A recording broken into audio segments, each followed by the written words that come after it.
아이들한테도 굉장히 좋고요. 그리고 이미 성인이신 분들한테도 적용이 되는 부분들입니다.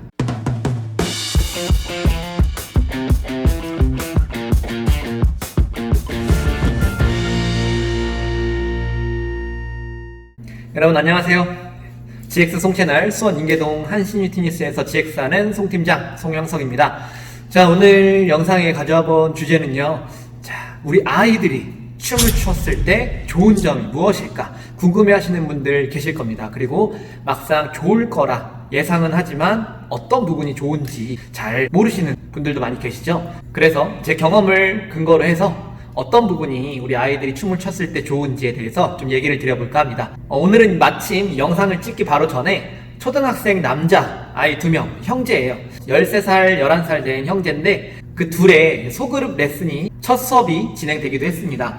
그래서 오늘 수업을 하다 보니까 또 이런 내용으로 영상을 한번 찍어보면 좋겠다 생각해서 이 주제를 가지고 오게 됐고요. 자, 그러면 처음부터 한번 얘기를 좀 드려볼게요. 자, 아이들이 춤을 추면 좋은 점. 자, 일단 첫 번째, 자연스럽게 스트레칭, 몸을 늘려주는 스트레칭을 하게 되고 바른 자세를 갖게 됩니다. 우리가 일상적인 생활을 할 때 움직이는 반경은 굉장히 좀 제한적이에요. 예를 들어서 우리 학교에서 만약에 발표를 할 일이 없으면 손을 위로 쭉 들어 올릴 일도 거의 없고요. 그리고 발로 앞을 차거나 점프를 하거나 옆으로 빠르게 이동을 하거나 그런 동작을 할 일이 별로 없죠. 성인들과 마찬가지로 우리 어린 학생들도 학교나 학원에 갇혀 있다 보면 바른 자세를 잊어버리기 쉽습니다. 그래서 오랜 시간 공부해온 학생들이 척추 측만증이나 거북목, 라운드 숄더 이런 증상을 겪게 되고 그로 인해서 숨겨진 키가 생기게 되죠. 더 키가 클 수 있었는데 그런 자세들로 인해서 키도 좀 작아질 수 있고요. 그리고 근육을 쭉쭉 늘려주는 스트레칭을 함으로써 뭐가 좋죠? 여러 가지 운동을 할 때도 부상을 예방할 수가 있습니다. 춤을 춤으로써 관절이나 근육들을 계속 유연하게 유지를 함으로써 어떤 외부에서 충격이 가해졌을 때 부상을 입을 확률을 줄이는 거죠. 그렇게 스트레칭이나 바른 자세를 유지하게끔 도와주는 역할을 하고요. 자, 춤이라는 것이 또 뭐가 좋을까요? 두 번째는 유산소 운동과 근력 운동이 자연스럽게 이루어진다는 거죠.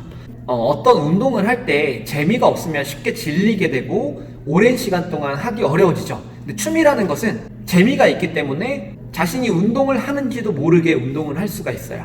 일단 유산소성, 심폐지구력이 발달이 되겠죠. 자, 그리고 춤을 추다 보면 자연스럽게 허리 근육, 하체 근육, 골반 쪽, 복부 근육 이런 코어 근육들을 굉장히 많이 사용하기 때문에 자연스럽게 우리 아이들이 근력을 자극하고 발달시키는데 도움이 된다는 거죠.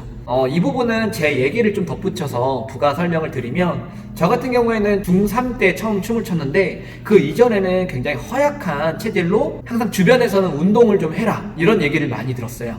학교 통지표나 부모님도 너무 둔하다, 운동을 좀 해야 된다, 나가서 좀 뛰어놀아라 그런 말씀을 많이 하셨는데 저는 그런 걸 별로 좋아하지 않았어요. 좋아하지도 않았고 좀만 하면 힘들고 그러던 제가 춤을 추면서 학교에서 체력장 같은 거 하죠. 체력 검사하는 거. 동급생들에 비해서 굉장히 허약하고 항상 가장 아래 등급을 받던 제가 춤을 추면서부터 중간 정도의 그 급수까지는 들어가는 정도로 체력도 좋아졌고요. 힘도 좋아졌고 예를 들면 턱걸이도 하나도 못하던 제가 턱걸이를 하게 됐고 윗몸 일으키기도 10개도 제대로 못하던 제가 거뜬히 20개 이상 하게 됐고 그런 식으로 체질이 변해가더라고요. 그렇기 때문에 좀 몸이 허약하다, 좀 운동을 하는 걸 별로 안 좋아한다 이런 친구들은 춤을 춤으로써 비만도 예방하고 건강한 체질로 바꿀 수 있을 거라고 생각을 합니다. 자, 그리고 세 번째입니다. 이 부분도 굉장히 공감되는 내용인데요. 사회성이 향상이 됩니다.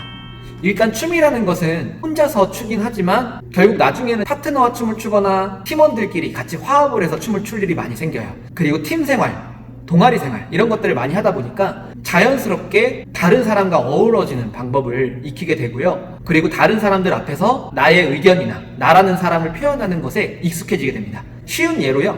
춤을 추다 보면 무대에 오르기도 하죠. 그런 경험들 때문에 나중에 학교에서 앞에 나와 발표를 하는 거에서도 크게 긴장하는 거 없이 다른 사람들의 시선을 자연스럽게 받아들이게 됩니다. 저도 물론 그랬고요. 그리고 네 번째입니다. 네 번째는 자신감이 향상이 많이 됩니다. 내가 무언가를 할 수 있다라는 자신감이 많이 생겨요. 이거는 제 개인 레슨을 받으시는 회원님들하고 얘기해봐도 느끼는 건데요. 처음에는 어떤 춤을 봤을 때 이거를 내가 할 수 있을까? 라고 생각하지만 결국에는 그걸 조금씩 배워나가고 연습하면서 그거를 다 해냈을 때 그리고 어떤 영상을 딱 찍었을 때 그때 성취감은 해본 사람만 알 수가 있거든요. 또 비보잉을 하는 친구들도 어떤 기술 하나를 익히기 위해서 굉장히 오랜 시간 동안 다치기도 하면서 연습을 많이 하는데, 그런 연습 끝에 그 기술을 친구들 앞에서 멋있게 보여줄 수 있을 때, 무대에서 보여주고 환호를 얻었을 때 그 성취감이 정말 짜릿하고 말로 표현할 수가 없습니다. 그런 성취감을 한번 알게 되면 당연히 자신감이 붙고요. 그리고 그 성취감 때문에 또 도전을 하게 되고 다른 것도 더 배우고 싶어지고 더 연습하게 되고 또 노력하게 되고 그런 것이 반복이 되겠죠. 그럼으로써 춤 말고도 다른 일에 있어서도 또 공부에 있어서도 자신이 노력하고 반복하고 그러다 보면 할 수 있다라는 그런 생각이 들게 됩니다. 어떻게 보면 그런 훈련이 되는 거겠죠. 그런 부분으로 자신감 향상, 춤을 춤으로써의 굉장한 또 장점이라고 볼 수 있겠습니다. 얘기를 하다 보니까 지금 얘기 드렸던 이런 4가지는 성장하고 있는 우리 아이들한테도 굉장히 좋고요. 그리고 이미 성인이신 분들한테도 적용이 되는 부분들입니다. 성인들도 건강한 체력을 위해서, 건강한 몸매를 위해서도 필요하겠죠. 그리고 자신감이나 사회성이 발달되는데도 춤이라는 것이 굉장히 좋은 역할을 하기도 한다는 거, 많은 분들께서 또 공감을 할 겁니다. 이렇게 춤이라는 것이 많은 긍정적인 부분이 있습니다. 요새는 많은 분들께서 이런 긍정적인 부분을 인정을 하고 춤이라는 것이 건전하다라고 인식을 많이 하고요. 그래서 아이들이 춤을 배우고 싶어 할 때, 그런 끼가 있을 때 좋은 선생님한테 지도를 받아서 춤을 제대로 또 즐길 수 있게 많은 부모님들께서 지원을 해주시죠. 그런 부분들이 정말 보기가 좋더라고요. 이 영상을 보시는 분들 중에서도 혹시 우리 아이가 춤에 관심이 있고 춤을 배우면 잘할 수 있겠다, 그런 생각이 드신다면 한번 가까운 학원 같은 곳에 가셔서 개인 레슨이라던가 아니면 그룹 레슨을 한번 받아보게 해보세요. 분명히 그 아이가 또 몰랐던 재능을 더 끄집어낼 수도 있고요. 춤을 춘 것으로 인해서 아까 말씀드린 것처럼 신체적인 건강 그리고 정신적인 건강이 좋아지고 그로 인해서 또 학업이나 나중에 커서는 업무적인 면까지 좋아질 수 있을 테니까요. 오늘 제가 말씀드렸던 내용들 참고하시면 좋을 것 같습니다. 자, 오늘 영상은 여기서 마무리 지으려고 합니다. 오늘 영상이 도움이 되셨길 바라고요. 재밌게 봐주셨다면 좋아요, 구독도 한번 눌러주시면 정말 감사드리겠습니다. 자, 그럼 오늘도 건강하세요. 감사합니다.